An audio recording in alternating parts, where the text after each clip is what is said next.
என்ற பேச்சாளர் கடலூர் காளிதாஸ். சொந்த ஊர் அப்படின்னா நமக்கு என்னென்னலாம் நினைவுக்கு வரும்? நம்ம ஊரில் இருக்கக்கூடிய ஒரு பெரிய ஆலமரம், பசங்களோட நம்ம உட்காந்து பேசுன அந்த பாலத்து கட்டை, மாந்தோப்பு, இப்படின்னு நமக்கு சின்ன சின்ன சந்தோஷத்தை கொடுத்த அந்த இடங்களெல்லாம் நினைவுக்கு வரும்ல.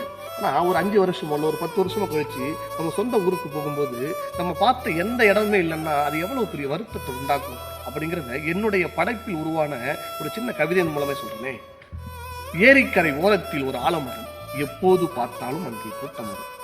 பஞ்சாயத்து என்றாலும் அங்குதான் நடக்கும், பசங்களுக்கு பார்ட்டி என்றாலும் அங்குதான் நடக்கும். அம்மாவின் மடியில் படுத்து உறங்கியவர்களை விட அந்த ஆலமரத்தின் அடியில் படுத்து உறங்கியவர்கள் அதிகம். அந்த ஆலமரத்தில் உள்ள இலைகளின் எண்ணிக்கையை விட நாங்கள் அமர்ந்து பேசிய கதைகளின் எண்ணிக்கை கொஞ்சம் கூடுதலாகத்தான் இருக்கும். 4 ஆண்டுகள் கழித்து மீண்டும் சொந்த ஊருக்கு போகிறேன். இப்போது அங்கு ஆலமரமும் இல்லை, வந்து உட்கார ஆட்களும் இல்லை. நாங்கள் அமர்ந்து பேசிய இடங்கள் எல்லாம் அப்பார்ட்மெண்ட்டுகளாக இருக்கிறது.